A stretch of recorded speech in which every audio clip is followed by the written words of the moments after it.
Welcome to Revenge with Luna. You're not real family. You just write checks. That's what my brother's new wife said to me at his wedding. The wedding I made possible by handing over $22,000 of my savings for their house down payment. Hi, my name is Maya. I'm 29. And if you think family can't put a price tag on your love, then charge you extra for it. Keep listening. Because I lived it. I've always been the responsible one. The oldest daughter, the one who graduated early, landed a decent job in graphic design, and never once asked anyone for a dime. My parents split when I was 14. Dad moved to Phoenix and started some kind of consulting business that never quite took off. Mom raised us in Atlanta, working double shifts at the hospital. My brother Marcus is 3 years younger than me, and growing up, I was more like his second mother than his sister. I packed his lunches. I helped him with college applications. When he got into Georgia State, I co-signed his student loans because Mom's credit was wrecked from the divorce. So when Marcus called me last March, voice shaking, saying he'd found the perfect house and just needed help with the down payment, I didn't hesitate. He and his fiancée Presley had been together for 2 years, and the wedding was set for June. He said the house was in a good school district. Said they were planning to start a family. Said he'd pay me back within 6 months once his new sales job kicked in. $22,000. That was my emergency fund. My safety net, my proof that I'd built something from nothing. I transferred it on a Tuesday afternoon and didn't sleep that night. But I told myself, that's what family does. The next 3 months were a blur of wedding planning. Presley added me to a group chat called Bennett Wedding Squad, where she posted color swatches and cake samples daily. I offered to design the invitations for free. She said, "Oh, we already hired someone. But thanks." I offered to help with seating arrangements. She said, "Marcus's friends are handling it." I offered to throw the bridal shower. She said, "My sorority sisters have it covered, but you can come if you want. You can come if you want." Like I was a neighbor dropping off a casserole, not the woman who made their entire future possible. Still, I swallowed it. Told myself weddings are stressful. Told myself Presley was just overwhelmed. Bought my dress, a deep emerald green that cost more than I should have spent, and drove 3 hours to Savannah for the venue. The ceremony was beautiful. Spanish moss hanging from live oaks, string lights threaded through the branches, my brother standing at the altar looking like he'd finally figured out what happiness meant. I cried. Real tears. The proud kind. Then the reception started, and everything unraveled. I walked into the ballroom, looking for my seat. The family table was front and center, draped in white linen with gold chargers and a centerpiece of peonies. Mom was there. Dad was there, which surprised me since he hadn't spoken to Mom in 6 years. Presley's parents, her sister, her grandmother, and one empty chair that I assumed was mine. It wasn't. A groomsman I'd never met tapped my shoulder. "You're Maya, right? You're at table 14. Table 14 was in the back corner, near the kitchen door, sandwiched between Marcus's college roommates and Presley's coworkers from the nail salon she managed. The table had paper napkins instead of linen. No peonies. Just a single tea-light candle that had already gone out. I stood there for a full minute, holding my clutch, watching my father, the man who vanished when I was 14, clink glasses with my brother at the family table. Then I walked over to Marcus. "Hey, I think there's been a mistake with the seating." He looked at Presley. Presley looked at me, and then she said it, the words that are still burned into my memory like a scar. "Maya, the family table is for people who supported us emotionally, not just financially. You're important, but it's a different kind of important. You understand." I didn't understand. I still don't. Marcus said nothing. Just put his hand on Presley's back and gave me a half smile, the kind you give a waiter when you're too embarrassed to send the food back. I walked to table 14. I sat between a guy named Trevor, who kept talking about cryptocurrency, and a woman who spilled red wine on my dress within 20 minutes. I left before the cake cutting. Drove 3 hours home in the dark with mascara streaking down my face, and that emerald dress ruined. By the time I pulled into my apartment parking lot, I'd made a decision. I blocked Marcus. I blocked Presley. I blocked Mom. I blocked Dad. Then I turned off my phone and sat in the silence for a long time. 2 weeks passed. The longest 2 weeks of my life, and also the most peaceful. I threw myself into work, redesigned my portfolio, started running in the mornings, cooked meals that didn't come from a microwave. For the first time in years, I wasn't on call for someone else's crisis. Then the first voicemail came through my work line. Maya, it's Marcus. Listen, I need to talk to you about something important. It's about the house. Can you call me back? It's kind of urgent. No apology. No, I'm sorry about the wedding. No, Presley was out of line. Just it's kind of urgent. I didn't call back. 2 days later, Mom called my office. Sweetheart, your brother's in a tough spot. The mortgage company needs a co-signer, and his credit isn't strong enough on his own. You're the only one in the family with good enough credit. Can you just help him this one last time? This one last time. I'd been hearing that phrase since I was 18 years old. This one last time turned into 10 years of being the family bank. I didn't respond to Mom either. That's when things got interesting. Because when I went to check my credit report, something routine I do every quarter, there was an account I didn't recognize. A Chase credit card opened 3 years ago. Credit limit $12,000. Current balance $8,400. And the address on file wasn't mine. It was Mom's. My hands went cold. I called Chase immediately. After 40 minutes on hold and 3 transfers, a fraud specialist confirmed it.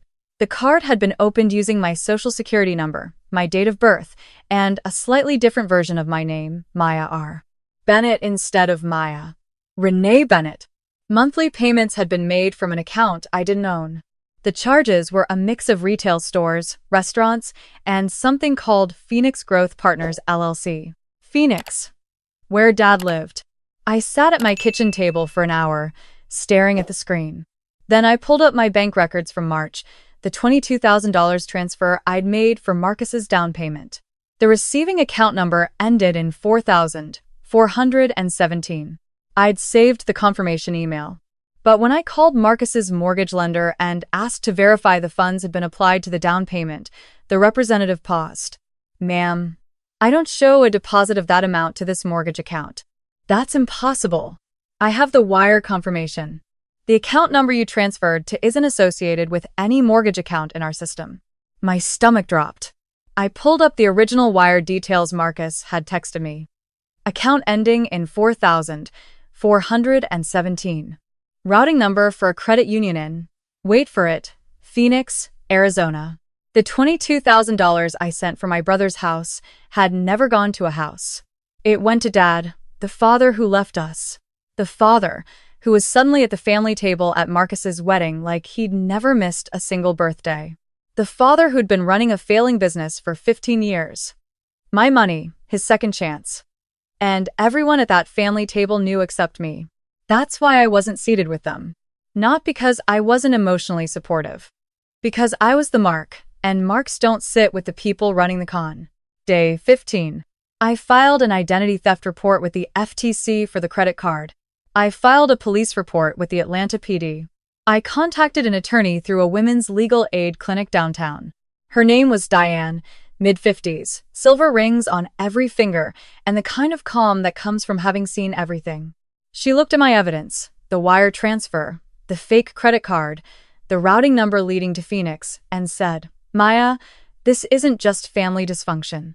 This is wire fraud, potentially identity theft. And depending on how your father's business is structured, it could be money laundering. I asked her what I should do. She said, what do you want to do? I said, I want my money back, and I want them to know that I know. She smiled. Then let's get to work. We sent a formal demand letter to Marcus first.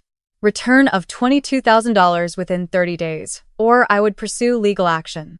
Marcus called me 47 times in one afternoon. I let every call go to voicemail. Each one escalated. The first few were confused. Maya, what is this? Why am I getting legal letters?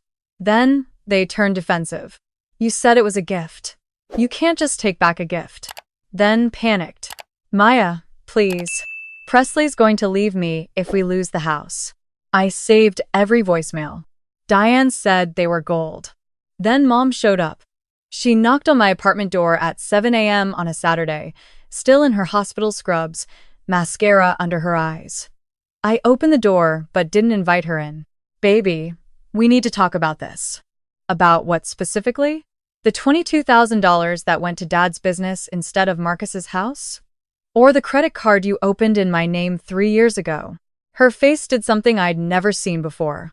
It crumpled. Not in sadness. In recognition. The look of someone who always knew this day would come but hoped it wouldn't. It's not what you think, she whispered. Then explain it. She couldn't. She started 3 different sentences and finished none of them. Finally, she said, your father needed help. His business was going under. Marcus thought if we could just get him through 1 more quarter. So you all decided together. To take my money, to open a card in my name, to seat me at the back of the wedding so I wouldn't ask questions around the family table. She didn't deny it. And Presley? Does she know? Mom looked away. Presley's the one who suggested the seating arrangement. She said you'd make a scene if you found out at the wedding. I closed the door. Not hard. Just firm. The click of the latch was the loudest sound I'd ever made. 3 days later, the demand letter deadline passed. Marcus didn't pay. The attorney filed a civil suit. Bennett v. Bennett, fraud, unjust enrichment, identity theft, but that wasn't the part that shook the family tree. It was the police. The identity theft report triggered an investigation. The detective assigned to the case, a woman named Officer Tran, was thorough. She traced the credit card payments to Phoenix Growth Partners LLC, Dad's company.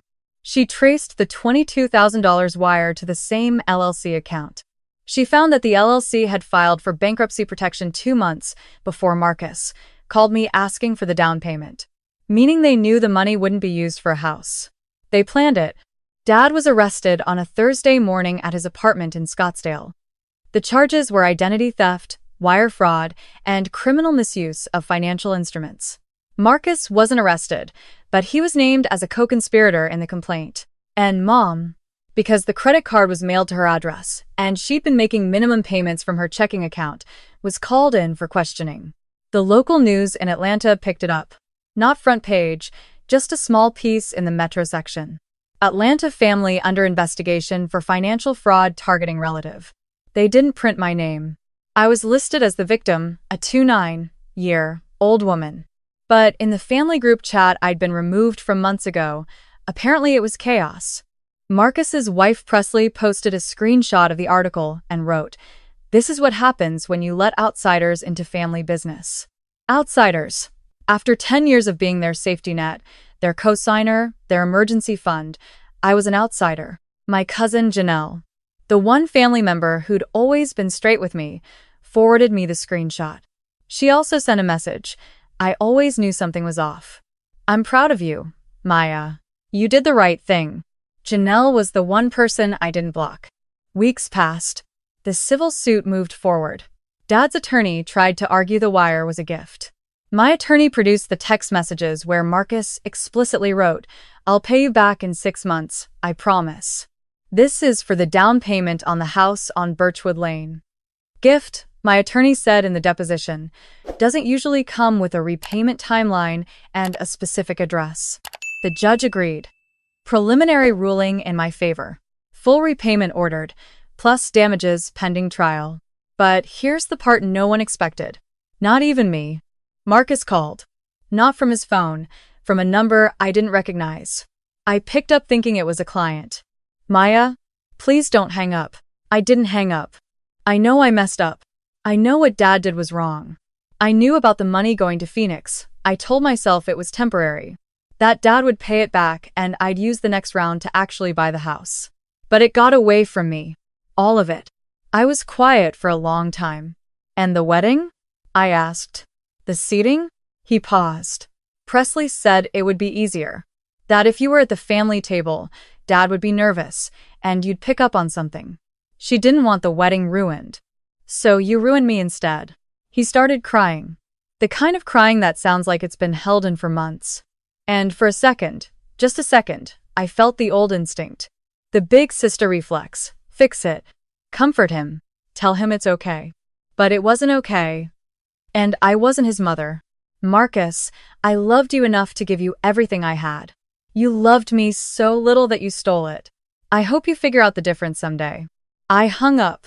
Then I sat in my living room and cried too, not for the money, not for the betrayal, for the little brother I used to pack lunches for, who used to fall asleep on my shoulder during thunderstorms, who somewhere along the way decided I was more useful as a wallet than a sister.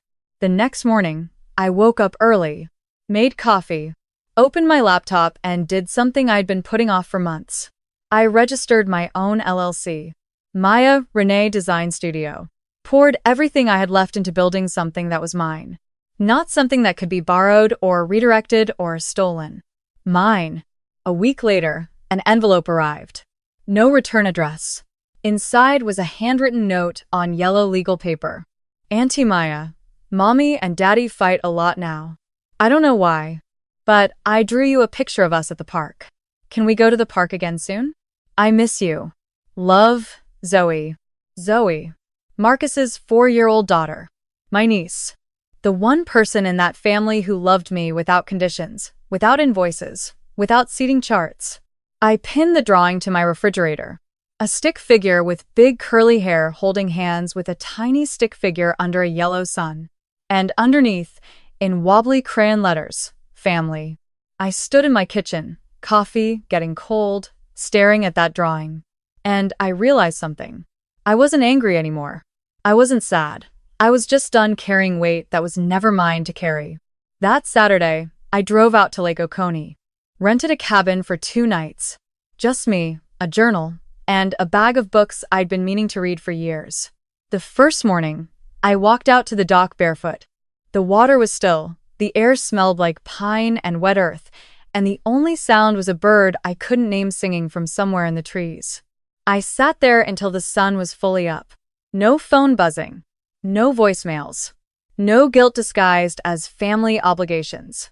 Just the quiet and the knowing that I was enough, had always been enough, and would never again let someone convince me that my value was measured in what I could give them. The detective called me the following Monday. Dad had taken a plea deal. 2 years probation, full restitution ordered. Marcus had cooperated with the investigation in exchange for having the co-conspirator designation dropped. Mom wasn't charged, but the credit card fraud remained on her record. The money would come back.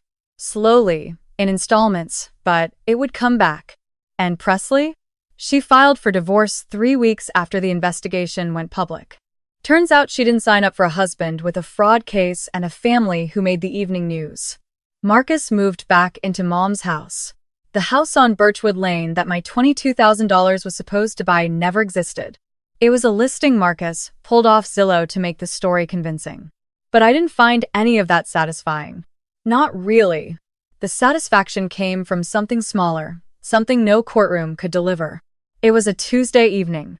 I was at my desk working on a logo for a new client. My phone buzzed. A text from a number I didn't have saved. Hey Maya. It's Zoe's daycare teacher. Your niece talks about you every day. She says you're the bravest person she knows. Just thought you should hear that. I read it twice. Then I put my phone down, looked at the drawing on my fridge, and smiled. The first real smile in months. They say revenge is a dish best served cold. But honestly, mine wasn't revenge at all. It was just the truth, served on time. To people who'd been running from it for years. And the peace that came after, that wasn't cold. It was warm, quiet, like morning light through cabin windows. Like a child's drawing pinned to a refrigerator. Like finally, after 29 years, building your own table instead of begging for a seat at theirs. And if you're sitting at someone else's table right now, wondering why the chair never feels quite right, maybe it's time to stand up. Not in anger, not in revenge, just in clarity. Because the people who love you won't make you earn your seat. If this story moved you, hit like, drop a comment, and share it with someone who needs to hear it. And subscribe to Revenge with Luna because next week's story, it's even wilder. Trust me, you don't want to miss it.